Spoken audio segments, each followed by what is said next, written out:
out, they pull me back in. How you doing, all you amazing Mets fans? It's your guy Wardy, and we're back in it. The hope is alive. The Amazons are alive. The Diamondbacks the Diamondbacks didn't do the Mets any favors today. The Atlanta Braves are on the cusp of losing, or they've lost already. All I know is that the Amazons now need one victory in that doubleheader tomorrow, and they'll find themselves in postseason play. How you doing, all you amazing Mets fans? Thank you all so much for chiming in live and on replay to the latest New York Metropolitan postgame show presented by BetUS, America's #1 sportsbook. Check them out today by using Wardy's promo code YouTube150. That way you too get a 150% bonus on your first deposit, a 125% bonus on your next two for all your sports betting needs. And I hope you guys hammer the Mets money line today, as David Pearson did what couldn't be done from the veterans in Sean Manaea, Luis Severino, and most recently Jose Quintana. And his biggest start of not only the season but his career, David Peterson stepped the hell up like never before, giving the Mets 7 shutty, 1-hit baseball, 8 Ks, a 2.9 season ERA for the young southpaw. He needed to step up, he needed to answer the bell, and he did his job. Francisco Lindor is so back. Stolen bags, RBIs, home run heroics. The man is putting the body on the line to make sure the Mets crack postseason play. If that is not an MVP caliber player, I don't know what is. Francisco El Troll Alvarez having himself a game. I had so many of you guys recently still saying to me that Alvy's bat is not back. I'm telling you, it has been back. This has been the best overall month since back in June for Mr. Francisco Alvarez. When we go back to basically pre-injury there against the Dodgers, this is some of the best baseball that we're getting from Alvy. Opposite field hitting, sacrifice fly hitting, everything that you could ask for. So in tonight's very exciting, very pumped up post-game coverage, we're going to break down not only to a T here on the Amazons securing this victory and how they look ahead now to that doubleheader against the Braves tomorrow, but what were the key takeaways in this one? Was the Mets' strategy for games 1 and 2 tomorrow? Should they have to play both against the Atlanta Braves? How likely are they to come out victorious in the end? And could the Mets find themselves doing what Gary Cohen said should be done, and that's the Mets and the Braves basically having a handshake saying, we'll take one game, you take the other, and let's screw the Snakes and find ourselves both in postseason play. Obviously, I understand that's not how things go, but what I do know when it comes to how things go is that the Mets needed this victory. They need to step up. A lifeless past 48 hours, which is why I was as lifeless as the Mets in our post-game coverage yesterday. Feels electric not only to break down this game where they had it from the beginning, David Pearson setting the tone, and this is what I've been telling each and every one of you from the start. It needs to be David Pearson leading the way. It needs to be pitching leading the way, because as much as we are not happy to say it, this is a Mets team that is heavily reliant on their starting pitching to have success. They need the plate setter, which is their starter, not get cooked within the first couple innings for them to get in a groove. We have seen that time and time again for this Mets team, which they have dominated as much as they have in the second half this season, all thanks in part because of their starting pitching going deep in games and their bullpen stepping up and striking out guys at an elite rate when they're doing so. And speaking of bullpen, we're going to break down Edwin Diaz. Why was he utilized in this one? Simply put, the guy hasn't pitched in over a week. It makes sense to get him work out there. And the velo was down. Am I concerned? No, and you shouldn't be either. That and more is what we're going to highlight here in a second, everybody. But before we break down to a T this victorious matchup for the Amazons, winning by a final score of 5-0, keeping their playoff hopes alive. As you guys and gals can see right there, that is a bloodbath of a three-headed monster there in the wild card. The Mets, as we know, need one game against Atlanta, and they'll find themselves in postseason play. We're going to break down everything that was the masterclass of an outing from David Pearson in this one here shortly, and we're also going to get into the hitting, how we got some huge home run heroics from Francisco Lindor. We got some huge hits from the Franciscos in general. JD Martinez with an encouraging day, a hopefully positive day heading into the doubleheader against the Atlanta Braves. That and much more is what we're going to highlight here in just a second, everybody. Let me screenshot some of those donations that we got. I will answer them as soon as we are about done doing the following, folks. Shout out all my live members live on a replay, folks, as we break down the latest victory in Mets land. And folks, let's let it rip as we always do with the one, the only, the official WardyNYM post-game jingle.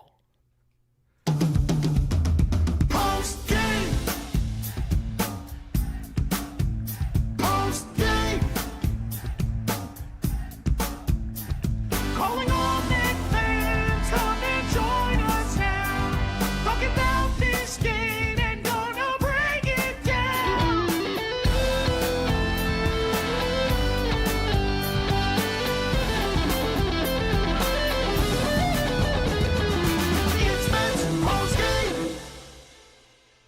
Shout out to my guys Greg and Jordan with the official WardyNYM post-game jingle. We haven't had the privilege of playing that bad boy in basically a week plus since the Mets last won a ball game. And I understood that we played it even in some of our streams that weren't post-game related, but we're not going to talk about that. Anthony, thank you so much for the donation. I will get to them all shortly, folks. I got a lot to say. I got to rapid fire this one. Then we're going to get to as many of your comments, questions, and concerns as possible. But I want to see those live reactions right now in the live show and my replay viewers down below the comments. The same applies. Let's talk about this amazing victory. Screw the naysayers. Absolutely, Steve. LFGM, indeed, my man.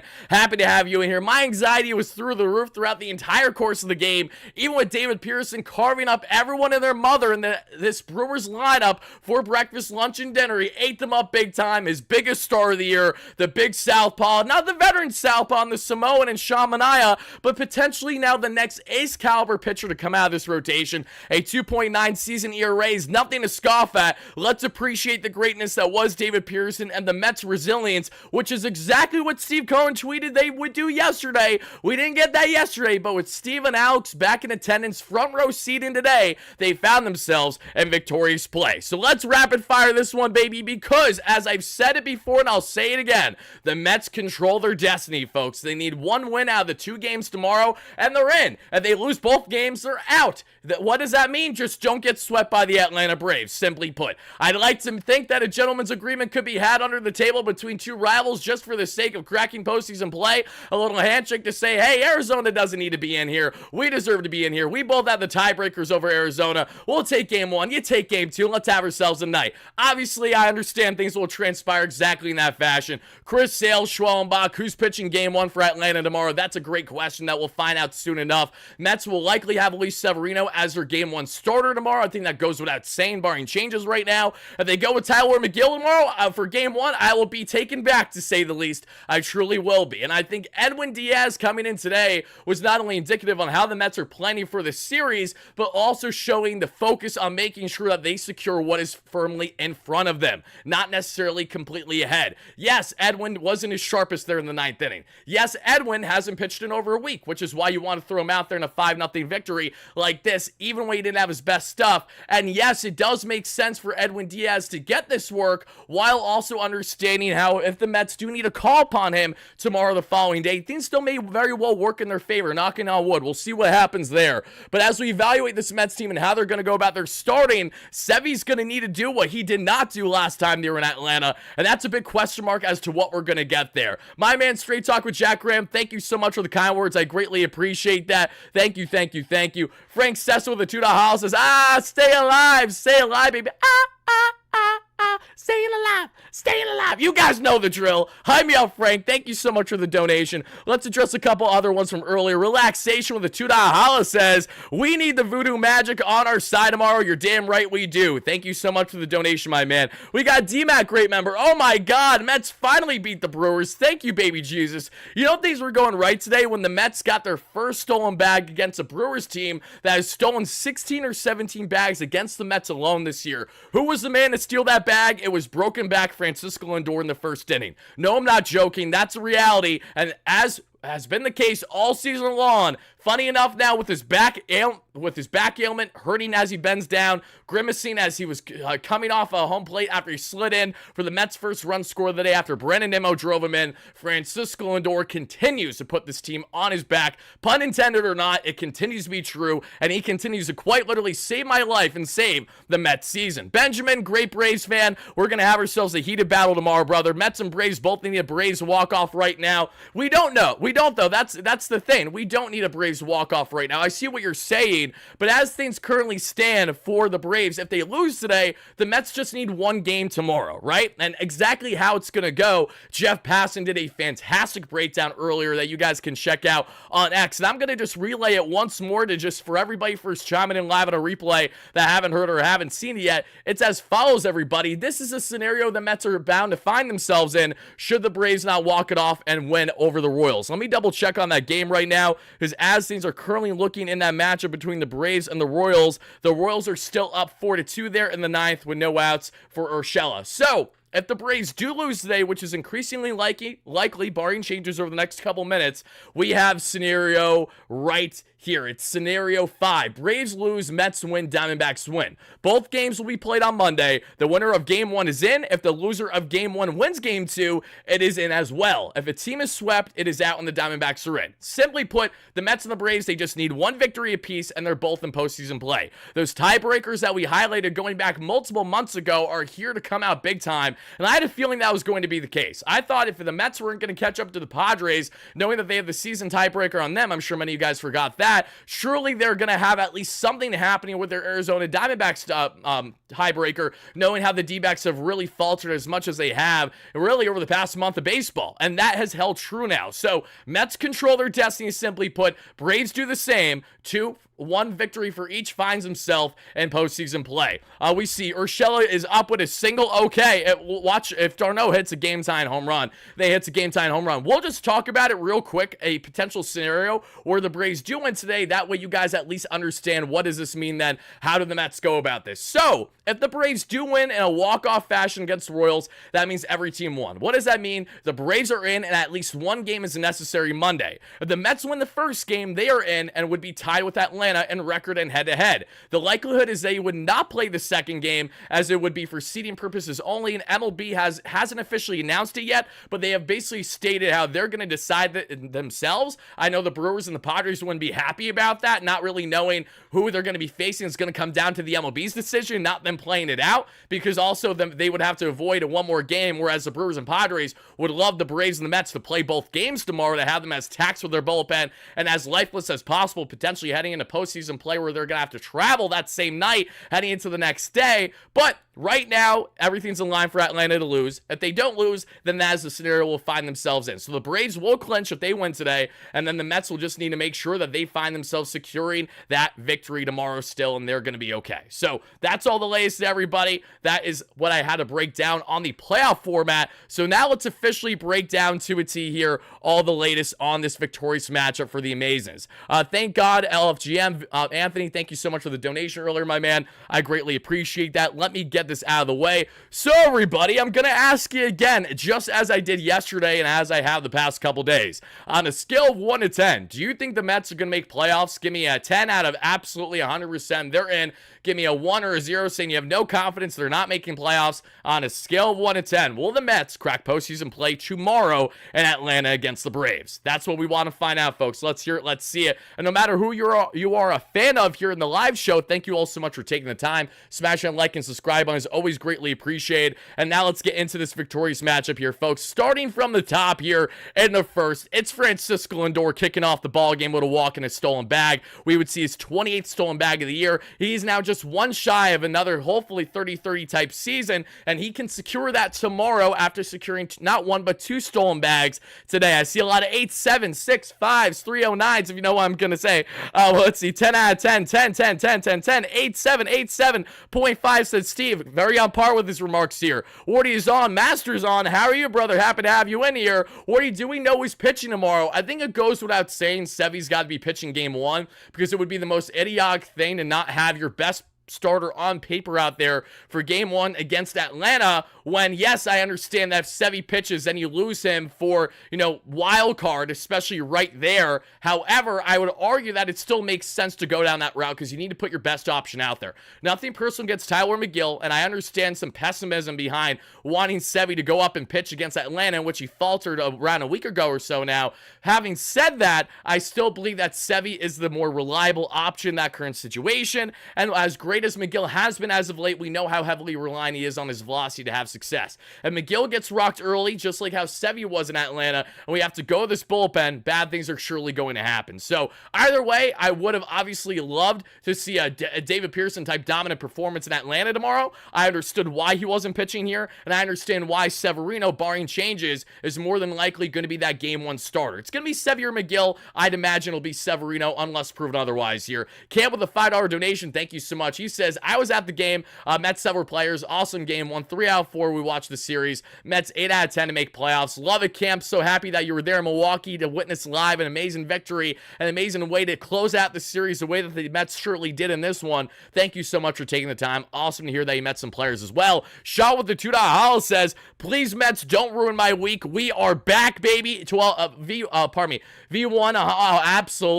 absolutely, Sean, great member. Thank you so much for the kind words there. Let's see. Meanwhile, my A Braves have the tie and run at the play in the ninth. It's okay if the Braves have the tie and run on the in the ninth. Do I want the Braves to win? No. But can the Mets still clinch tomorrow even if the Braves win today? Yes. That's why it's not like, oh my goodness gracious, the sky's falling right now. The sky would be falling if the Mets got swept and both the Braves and the Arizona Diamondbacks won today, because then the Mets would have been out of postseason play. Thankfully, that didn't happen, however. So what did happen is this amazing victory. So let's continue to break it down, because after Lindor gets on and then steals a bag, Mets automatically have a runner in scoring position. After that, we would see WardyNYM, more like Brandon Himmo, with 1 out opposite field hitting, driving in the Mets' first run of the day with an RBI single. Mets take an early 1-0 lead. Lindor, as I mentioned, would be a little slow and stiff getting off the plate, diving there to home plate there to secure that first run, but he would be okay and ball out the rest of the game. From there, we would see the Mets try to tack on more, as Nimmo would get in the stolen bag threat as he steals his 15th bag of the year. Tremendous base running that we saw from Brandon there. Mets would not score another run, however, as Alonso would then get on with a walk. JD Martinez put a good swing on it, but that would fall short there deep on the warning track, and that would have it still being 1-0 Mets as we head the bottom of the first.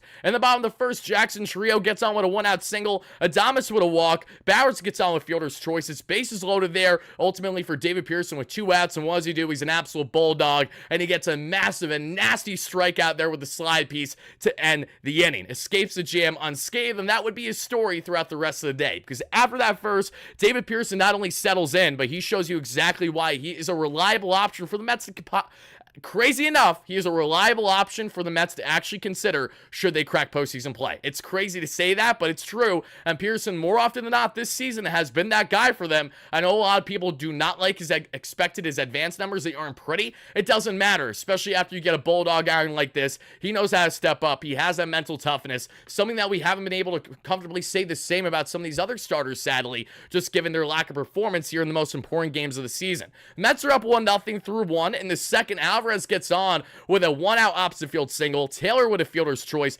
Lindor flies out to end it. After a walk to Perkins and then nothing else happens in the second, we head to the third there as Iglesias gets on with a single. Jose Iglesias, oh my God, make that 20 games with a hit. A career high there for Jose Iglesias, who, for those that aren't aware, has, I believe, a 13 or 15 game hitting streak at least with at least 5 or 6 organizations, which is simply unprecedented. I think there's only 1 or 2 other people in MLB history that have done that. As I tweeted earlier today, I think this is a perfect way to explain Jose Iglesias. 2 hits a day keeps the bench away, baby. That is Jose, and that is him. A minor league option signed heading into the season. The most valuable player on this Mets team in 2024, not named Francisco Lindor. And I really don't think that's an overstatement either. It's pretty accurate. Where would this Mets team be without a plate setter like him and its untapped power that we saw earlier on this season with the doubles, some home run heroics? Jose Iglesias just continues to be that guy, and while everything else may change, things always stay the same for him, and that's what I appreciate so much. So the Mets go on to win 5-0 as we know, but how they get there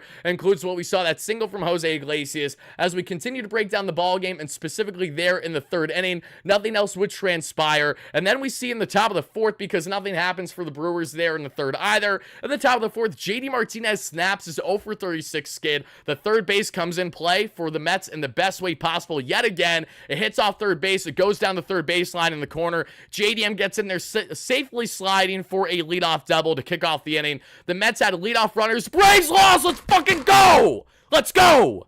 Not that it really meant all that much, but let's go. There we go. Now we know for certain. Take 1 game tomorrow. Braves lose. There we go. Hammer it! Hammer it! Say it with me. Braves lose.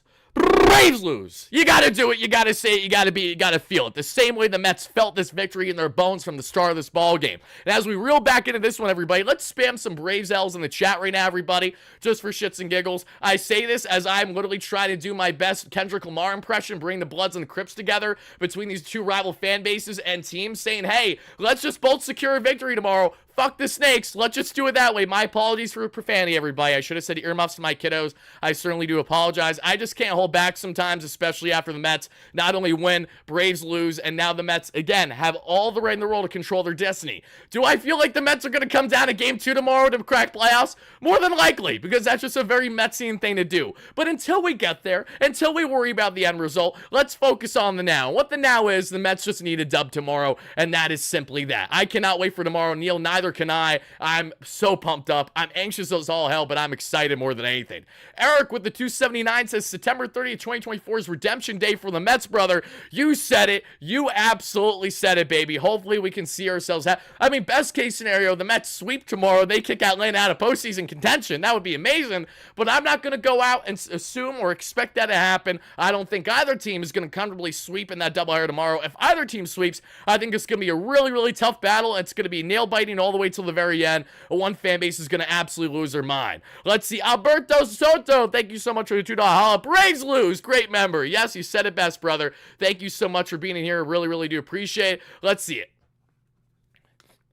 Let's see. My old classmate, my old classmate said that the Mets are Crips and the Braves are Blood. I was just joking. The fact that someone confidently said that, separate from what the current situation between the two teams, is a completely different discussion. A completely different discussion. You know, McGill game 1 versus Sale, hope to win. If you don't win, you get set. See, here's my problem, Eric. I don't want more of an uncertainty in a potential do-or-die game for the Mets game 1 tomorrow. I don't like that. I really don't, because here's the thing.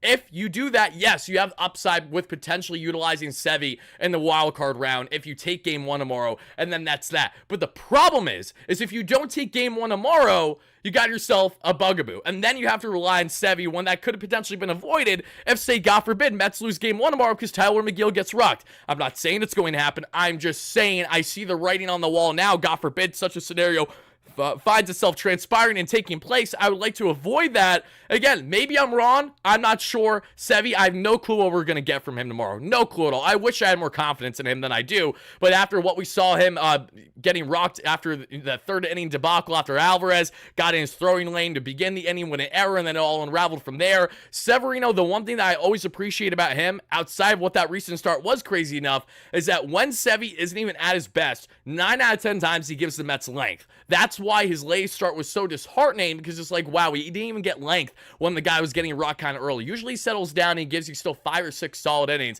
even if he gave up, say, 4 earned runs or so. But that wasn't the case then. Hopefully he finds himself in a victorious matchup tomorrow. But now let's reel back in this one, everybody, because we would see, after the RBI single there from Francisco Alvarez to drive in JDM in the 4th to give the Mets a 2-0 lead, Tyrone Taylor then gets on with a single. And mind you, these back-to-back hits for the Mets between Alvarez and Tyrone were both hanging sliders right down the dick by Colin Ray. He was serving up batting practice, and thankfully for the Mets, they were swinging big time on a Sunday. On a Sunday, they finally changed the narrative, everybody. They finally got their head out of their ass and said, you know what, guys? It's Sunday. It's a day game. We're allowed to hit. Believe it or not, we are allowed to hit the baseball, and the Mets decided to do that. Thank you, guys.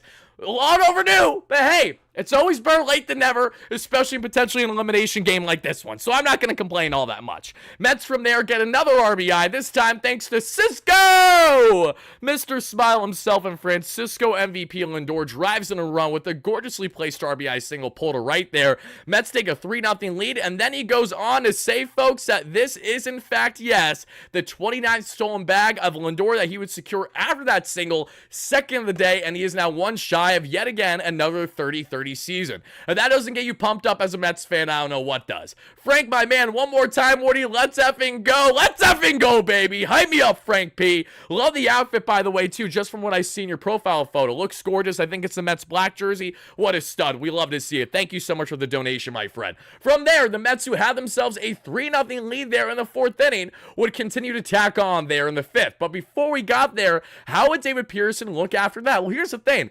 You know how David Pearson gave up that single in the first inning. Well, nothing happened after that. Like, literally nothing. Like, he would go on to retire the next 14 or 15 batters that he faces, step right up and meet David Peterson, Brewers, which means it is going to be a disaster on your end, on the offensive end, rather. Peterson with quick work there that we saw in the bottom of the fourth as we would then head into the fifth. And just to double check, because I wanted to see how many strikeouts Peterson had, he had 1 strikeout, and that was a gorgeous one on Eric Haas for the second time today. The first one, if I'm not mistaken, he had on Haas was to end the inning there in the first. Michael, thank you so much for the $10 haul. I greatly appreciate that. Michael says, Wardy 50, Mets 0. Still not convinced.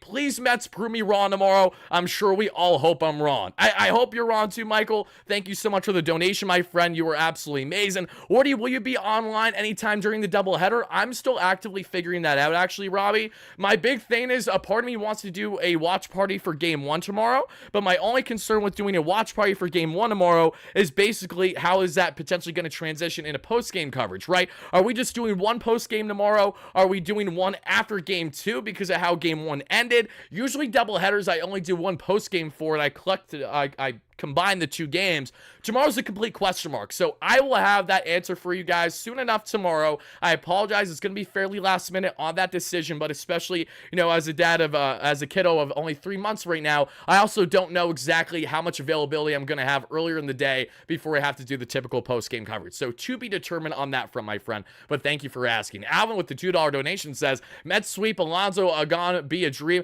Again, I'm not in favor or completely against Alonso being part of it. It all depends on what he's asking. It all depends on what the Mets are interested in. That's what it comes down to for me. What I will also say is that when it comes to Pete Alonso, I simply do not care about that talk right now. It's irrelevant to me. Once the Mets year is officially over and we're in peak offseason talk is when we're going to deep dive Pete Alonso. Until then, miss me with the shit. I just want to see Pete Alonso hit the way that he sadly wasn't able to do all that much today. And to reiterate, everybody, the final scenarios there once more, and then I'll go from there. As Anthony Tacoma reported, win 2 in Atlanta, get the number 5 seed, go to San Diego to the wild card series. That is option A. Option B is win 1 in Atlanta, get the number 6 seed, and then we head right back to Milwaukee after just being here. Yes, the Mets would have to fly to Atlanta just for tomorrow, and then head right back to Milwaukee. The upside, the Mets have just faced the Brewers. The downside is you're facing the Brewers, who have been your kryptonite more often than not this season, and it's in Milwaukee to start the series.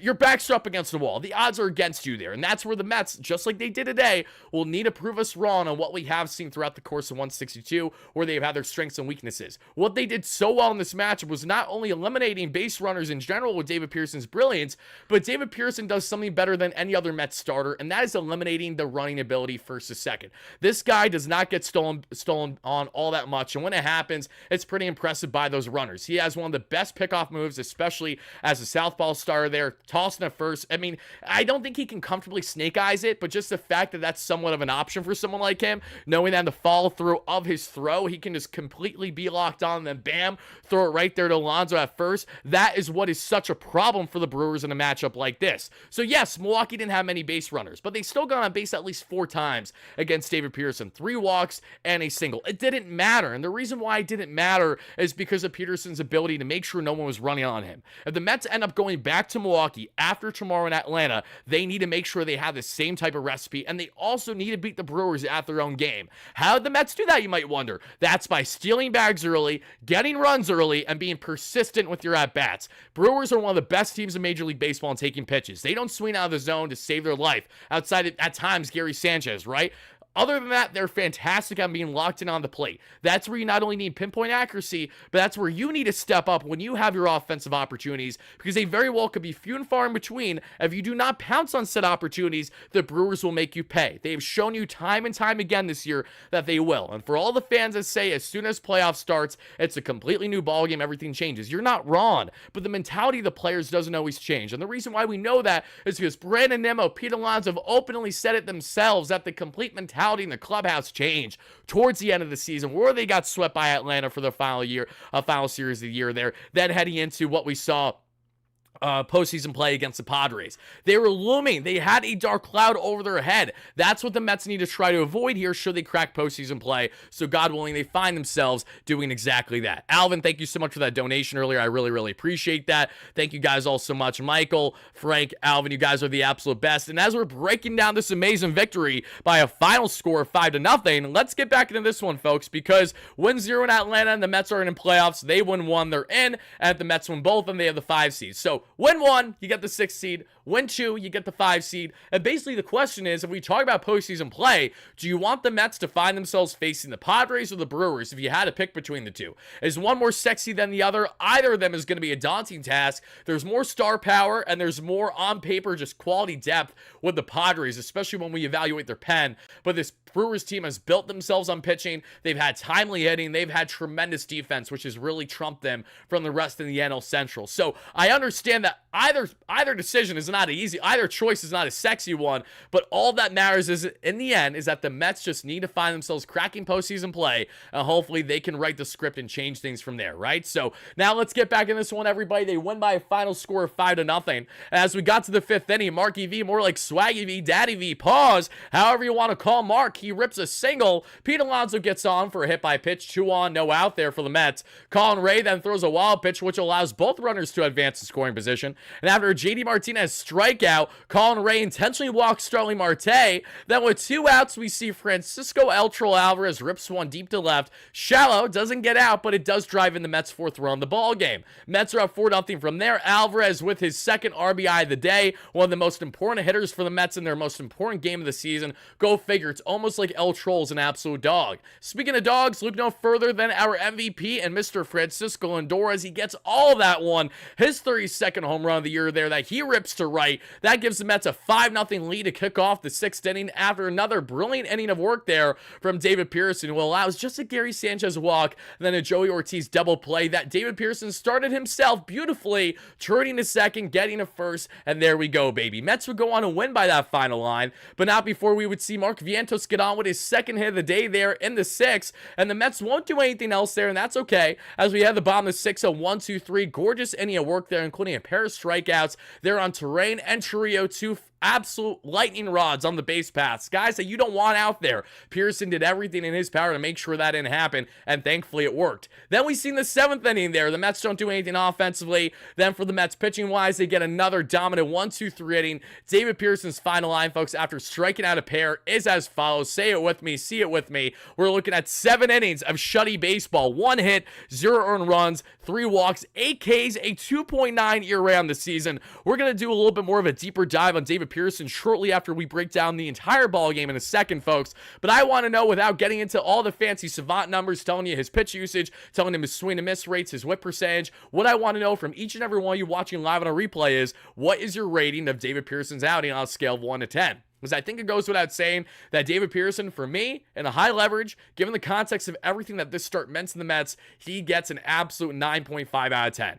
The only reason why he doesn't get a 10 out of 10 is because he didn't do a complete game shutout or gave the Mets, a no-hitter, like stuff where it's, again, you can't get anything better than that. Usually a rating that I wouldn't give more than, say, a 9 out of 10, I even have to go 9.5 here on David Pearson because he stepped up in more ways than one for this Mets team. He was calm, cool, and collected. My most important triple C's, if you guys know, if you've been following the channel, that's what we need to see from this team from top to bottom, and we got that at the most important time. So seriously, with all my heart and everything, regardless of what happens come postseason play, thank you so much, David Pearson, for doing what no other key starter for the Mets or the past week was able to do, and that was competence at the starting pitching position. That was depth at the starting position. That was length at the starting position, and that was quality at the starting position. David Pearson, simply thank you. Let's see what you guys have for me. We got some 10s, we got some 8s, we got some 8.5s, we got some 9s, we got some 9.5s, we got an 11, says Carla. She said, screw the 10 out of 10. We're going above, big, and beyond with the 11 there. Wherever you guys stand, continue to let me know live and the replay down below in the comments. Thank you all so much for taking the time. But as we continue to break down this ball game, Mets win 5-0, and how they got there was thanks to continued heroics from Jose Iglesias on with his 2nd hit of the day there in the 8th inning. And as I said earlier, and I'll say it again, two 2 hits a day keeps not only the doctor away, but most importantly, keeps that bench away, right? Then as we get there to the bottom of the 8th inning, we would see Gary Sanchez get on with a single, and he hit that off of Phil Maton, who came in there for David Pearson. That's all she wrote, though. After a 2-out single by Terrain, he escapes that jam, and what was almost a 3-run towering shot by Jackson Trio. Thankfully, the baseball gods were giving the Mets some luck today, giving them a chance at least, and let that ball drop right into Brandon Nimmo's glove before hitting the wall. The Mets get out of that inning unscathed with a couple on and 2 outs, and as we head to the top of the 9th inning, JD Martinez then would get on with a single, his second of the day. Beautiful hitting there from JDM. Acuna would come in for defense as a pinch runner there for the remainder of the inning, and then in the 9th inning, Edwin Diaz, who I understand velo was down, didn't look his sharpest. That tends to happen when he hasn't pitched in basically 10 days, the way that he simply hasn't, right? And also, Edwin, we need him to get the reps before big games that they're going to have tomorrow. You're going to pitch Edwin Diaz more than likely in at least one, if not both games against the Braves, depending on the outcome, right? Even if it isn't looking great early, but say you need to win the game, we could see a situation where Edwin Diaz pitches in a situation that we're not at all familiar with because we need to throw out our best arms imaginable. That very much is a possibility. Let's just hope it isn't a reality, a desperate reality, rather. But what is a reality is the Mets getting the job done here, because after Bowers gets on with a 1-out walk, we would then see Garrett Mitchell come in then to run for Eric House. Eric House there. So already, pardon me, he would, my mistake, everybody. He would come in to pinch hit there, Garrett Mitchell for Eric House. Mitchell would strike out swinging there, and then thankfully Isaac Collins strikes out back-to-back Ks there. This time it would be on a 90-mile-per-hour slider, and that does it for the ball game. Mets win a massive one. They control their destiny heading into play tomorrow. Braves are 7-3 in their last 10. I'll take the Braves at home. Yes, normally a Braves fan is going to have bias and take the Atlanta Braves, in which all history favors the Braves against the Mets in Atlanta in tight, high-pressure situations. Sounds like a day that ends in Y. As a Mets fan who's optimistic and pessimistic right now, I'm here to tell you that I just want to see one victory tomorrow. And knowing that the Mets don't need a series sweep at least has me feeling somewhat better laying my head tonight going to bed, which it'll be tough. I'm going to be tossing and turning. I'm going to be just like my baby Shay as I watch on his monitor there as he's getting his normal sleeping every night. And when he has a nightmare, he just has some type of intense dream. He's tossing back, forth, back and forth. That's going to be me all night long, just thinking about Chris Sale and Schallenbach and what they may or may not do against the Mets. Sevy, McGill, what are we going to get? This entire lineup, top to bottom. It's do or die baseball, baby. What is this Mets team going to be? Mind you, when this Mets team doesn't have to deal with the bullshit that the Atlanta, does have to deal with the BS, rather, that the Braves don't. Atlanta has the luxury of staying in Atlanta. The Mets have to fly to Atlanta tonight just for that one day. I understand that one day might be their final day of the regular season and year as a whole, but still, more things that are up against the Mets versus Atlanta in this matchup, which is all the more reason why, should the Mets either win one, if not both games tomorrow, that'll be as impressive as one can be. Not only from the pitching matchups, respectively, how they're looking, how they're favoring Atlanta right now, but ultimately, how many things are currently not in line with the Mets, the way that they are kind of in line with Atlanta. So they're going to come out guns a-blazing tomorrow.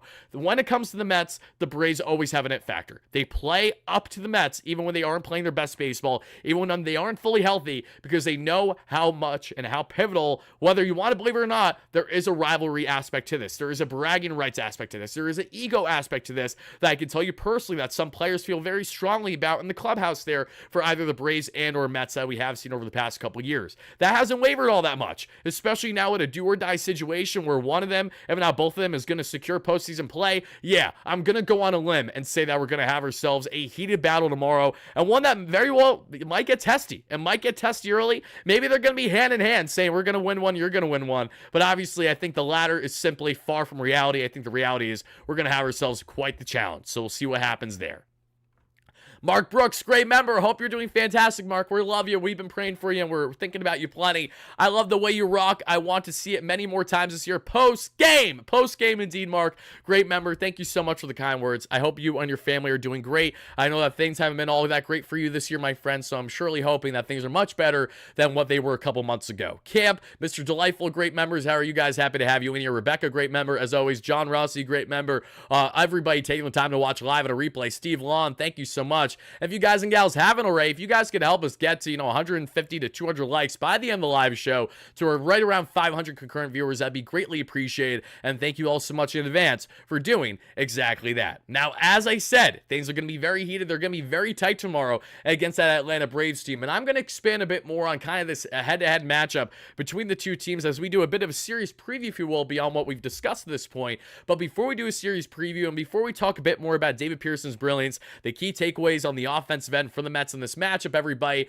we are going to pivot just in a second to talk about our amazing sponsor that we have here on the channel. And the reason why we're going to do that is because we're going to look ahead into tomorrow's matchups and see how the Mets are looking on the odds. So let's do it without further ado with our amazing friends here at BetUS. For those that don't know BetUS has you cover all your sports betting needs. Make sure to check them out today for everything on the betting side, whether that is MLB playoff betting beginning this Tuesday, or whether that is football with not only the NFL slate that's been going on today. Hopefully you didn't hammer my Steelers against the Colts, and hopefully you didn't hammer the Jets, which I know many of you guys did there. Shout out to my guy Richie at Jets Media hosting his latest Jets Media event, and in his second straight year, and every year he's done it, it was in a losing fashion, sadly, there to the Broncos. To the fucking Broncos. I'm not even a Jets fan. That royally pisses me off. My Steelers game was a complete shit show.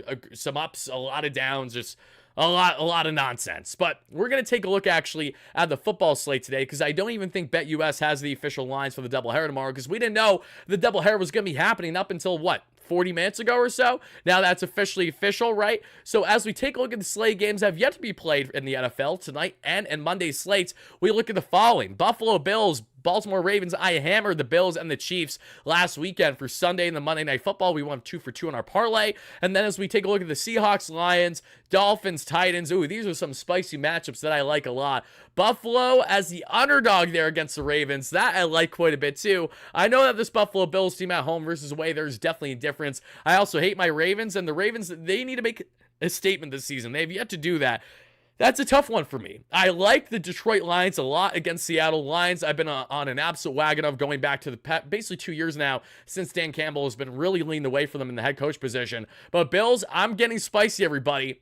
I am going to take the Bills straight on the money line. Yes, you heard that correctly. We are hammering the Buffalo Bills tonight, even at plus 122 odds, which means the odds are going to be good if the Mets, not the Mets, but if the Bills and that being in the Lions both hit on these respective games over the next day or so. That's 10 to win 5, or that's 10 to win 12 if you're betting on the Bills. That is a $10 bet that's going to win you $23.88, would be $33.88 total should both teams win. And if you guys are going to bet responsibly, but make sure you do it with our amazing friends at BetUS by using Wardy's promo code once more at YouTube 150. That way you too get a 150% bonus on your first deposit. So if you deposit and place this bet, get a 150 bonus with it, and then a 125% bonus over your next 2 deposits for a total of 3 with a bonus for all your sports betting needs. Let's confirm that bet. It is confirmed. Thank you guys all so much for tailing, and good luck. I'm not a sports betting expert. I'm just a big Mets fan. I'm a big sports fan that loves to do my respective betting like each and every one of you sports bettors out there. Now, as we get back in this discussion, let's talk about the brilliance that was David Pearson. I know that we highlighted, I know that we gave our ratings already, but I need to do a deep dive on the guy because he was masterful, and the guts this guy has when no one else was showing guts on the starting pitching front for the Mets cannot be emphasized enough. This was a David Pearson with a lack of experience in comparison to Sean Manaea, in comparison to Jose Quintana, obviously, and in comparison to Luis Severino. And he said, screw the lack of experience. Let me go out there and shove like I've done plenty this season. As we look at the beautiful 5-pitch mix of David Pearson, working that fastball 39% of the time, the 4-seam, topped out 95, sat 93, sink piece, 23% of the time, 26% actually. Topped out 95, sat 92. Changeup, 14% of the arsenal. Topped out 88, sat 85. Curveball, 13% of the arsenal. Topped out 82 and sat 80. We looked at the slide piece, 8% of the arsenal, which was gorgeous when he used it. Topped out 87, sat 85 there. And when we look at the whiffs, baby, let's just break this one down. 21 whiff percentage on the 4-seam, 30% whiff percentage on the sinker, 60% whiff percentage on the changeup. That was disgusting. 50% whiff percentage on the curveball, and a 17% whip percentage on the slider, including a nasty K to begin the ball game or so. Brilliant work there by David Pearson. It goes without saying that when the Mets need him most, he stepped up masterfully. The bullpen and Maton and Diaz, they did their thing. Edwin on the velo, for anyone that's overly concerned, even though you shouldn't be, he topped out at 98.6 on the gun for the first time time pitching basically over a week. I'd expect that velo to really uptick tomorrow should he pitch in either game, if not both, against the Atlanta Braves. So that was what you got on the pitching end, everybody. So as we transition to the hitting end, let's break down what stuck out so much on the offensive end, because they completely out-hit the Brewers. This was a night and day for the Mets the past 24 to 48 hours, where they had nothing to show against Milwaukee on the offensive end. The Brewers had a expected batting average of 117. That is how bad their offense was, thanks to David Pearson in this bullpen, whereas the Mets had an expected batting average of 314. They ate up Colin Ray, who threw 106 pitches and gave up 5 earned runs of 5.2. That is a great day for the Mets. Love that. Lindor 2 for 4 that we saw there with the home run heroics late in the ball game. 2 RBIs as a whole and 2 stolen bags and a walk. On base 3 times, baby. Two runs scored at 272 average at 840 OPS, and he is a stolen bag shy from his second consecutive 30-30 season. Jose Iglesias 2 for 5, or his third consecutive, if I'm not. Did he have 30 home runs in 2022? That's a good question, right? Would this be a third consecutive or second? Let me know in the live chat, guys. I definitely want to see what you say. Jose Iglesias is on the cusp of having a regular season finishing with a 340 average or so. 341 to be exact, with 843 OPS after going 2 for 5 today. Brilliant work by Jose in the 2-hole. Brandon Nimmo 1 for 5, but that one hit was the most important one for him. He rips that for a 1-out opposite field opposite field RBI single, and that would be absolutely huge there. 224 average, 724 OPS. Marky V, more like Swaggy V, Daddy V, however you want to call him, a 2 for 5 day with a run scored for Mark, a 268 average and 844 OPS. We would see Pete Alonso 0 for 3, a 240 average, 792 OPS. Pete Alonso non-existent in the Mets' most important series yet this season. JD Martinez 2 for 5. JDM might have been ice cold, but no longer is the case. He's starting to get lukewarm at least. Let's see if that transitions into either of the games there against, Chris Sale, Schwellenbach, and the Atlanta Braves, especially against Sale, in which JDM knows very well, former teammate that won the championship together there back in 2018 with the Red Sox. Let's see, assuming that JDM is in the DH position tomorrow there, if say Lindor's back is okay to handle short again, let's see how JD fares, because I'm pretty sure Sale had his number the last time that they matched earlier this season. The former teammates, former friends, I'm sure they're still friends, but are now foes. And it's officially official, folks. Wow, Schwellenbach is pitching game 1 tomorrow. So Schwellenbach, who the Mets got rocked by, that we saw back in July 27th, the Mets got cooked by Schwellenbach. 11 strikeouts, at least 7 shutty, if not 8 shutty against the Mets. Mets only had 1 or 2 hits. Then we fast forward into this past week when the Mets lost 5-1 to Atlanta. Schwellenbach went 7 strong and allowed 1 earned run, which was a shot by Mark Vientos, and it was at 4 strikeouts. 15 Ks, around 14 or 15 innings of 1 earned run baseball against the Mets this season. Schwellenbach, who faced the Mets around a week ago, is looking to dominate yet again. Now, my question to each and every one of you is, after hearing this information broken from Mark Bowman, the thumb-looking mofo that is him for the Atlanta Braves. Sorry, Mark, nothing personal, but at the same time, it is what it is. What we see there, Schwellenbach getting game 1. Are you guys happy? Are you upset about Schwellenbach getting game 1 there for the Atlanta Braves? Let me know how you feel, because yes, what does this mean? Should the Atlanta Braves take game 1 tomorrow and the Mets still need to find themselves victorious in game 2, Chris Sale will pitch if the Atlanta Braves deem it is necessary.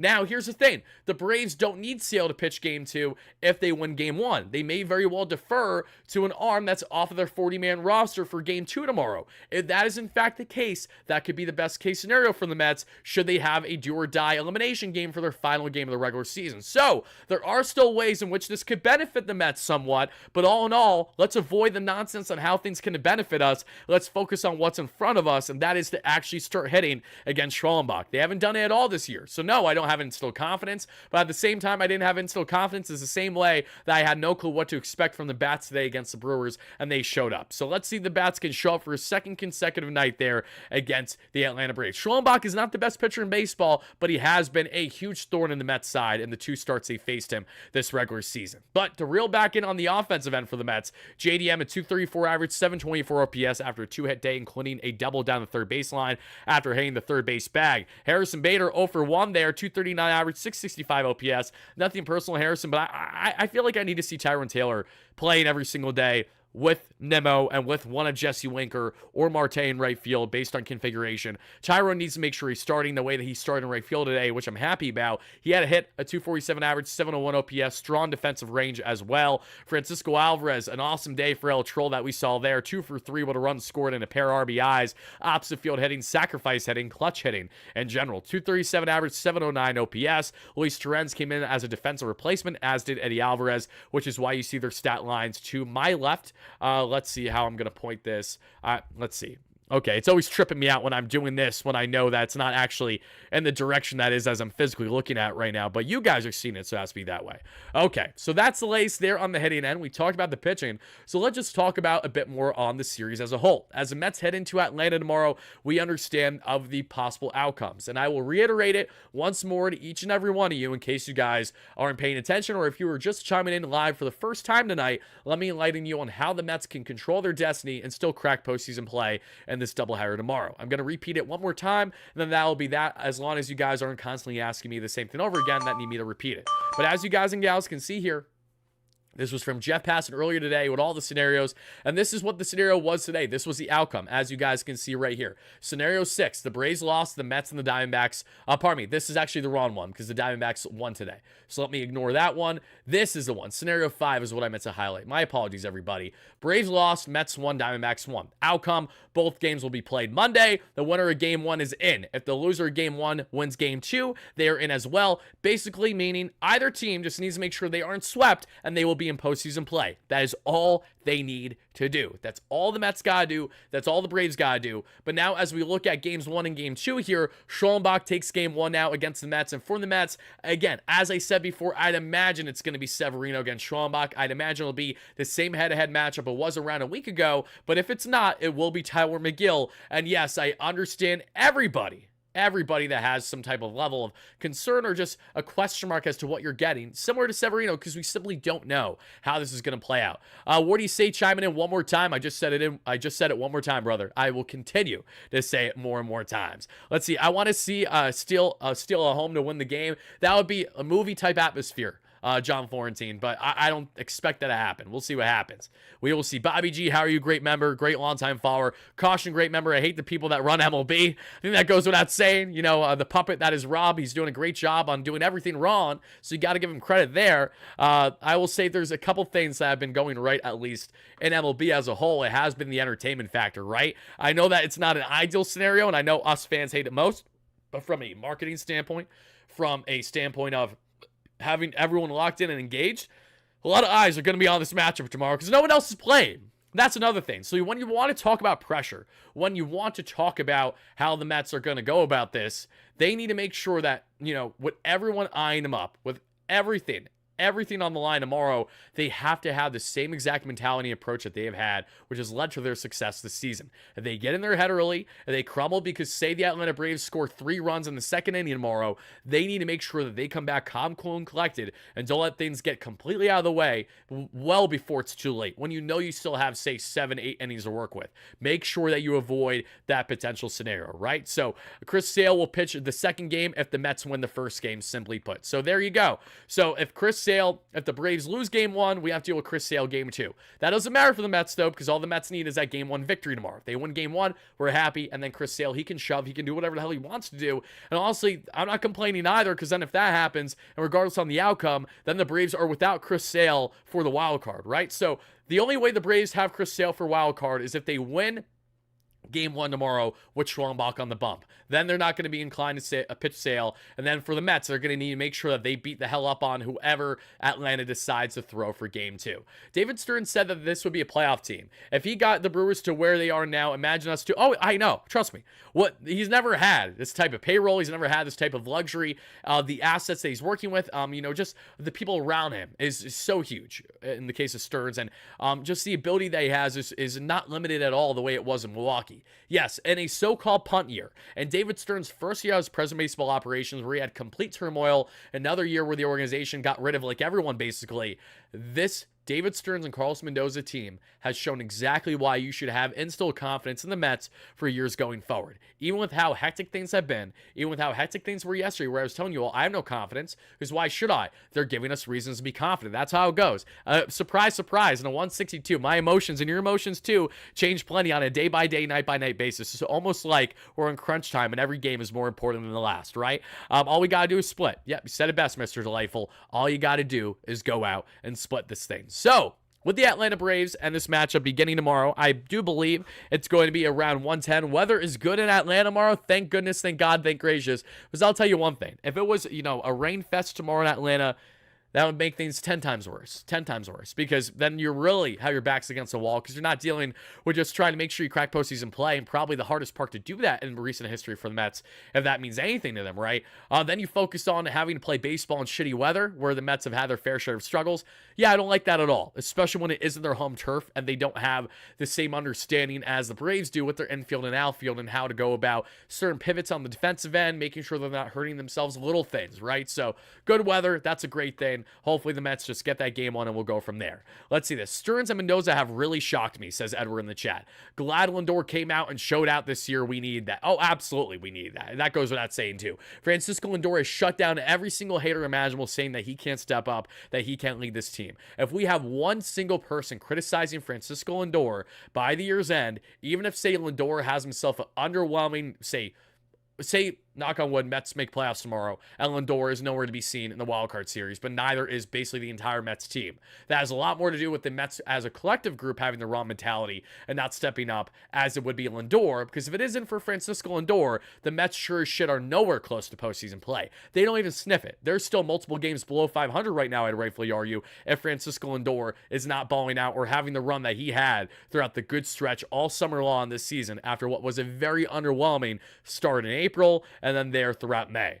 Yes, first game is at 110 tomorrow. That is correct. Let's see here. Suki says, hey, Wardy, what are your thoughts on Mendy going to Diaz in the ninth, up 5? Which important games to play tomorrow, especially with him throwing 20-plus pitches that can potentially take him out? Great question. I did answer this multiple times, so I will be quick and sweet with it. Edwin Diaz hasn't pitched in like 10 days, right? So what have we seen with Edwin Diaz this year? When he hasn't pitched after long stretches, he looks rusty. Wow, who would have thought, right? It's almost like that makes perfect sense. Velo is down, also makes perfect sense. You want to make sure that if Edwin Diaz is going to have a fairly shaky, rusty start to an outing, that's going to be in a game like this where the Brewers offense was lifeless up until the 8th inning for the most part, versus in Atlanta where they have taken advantage and they have torched Edwin Diaz in the past. Don't you want Edwin to have some feeler, kind of basically get a warm-up, if you will, get a confidence boost, get a fairly comfortable outing in the end, even when he still had a base runner on? He got the victory, and that's all the Mets need from him. So Edwin will be ready tomorrow. I promise you, Edwin will more than likely pitch at least one game tomorrow, and as we look at, will he not be ready? Again, even with 20-plus pitches today, Edwin need to get loosened up and warmed up. That was huge. This is the same Edwin Diaz that gave the Mets 10 outs not even a month ago in a 24-hour span, and we're worried about his availability tomorrow.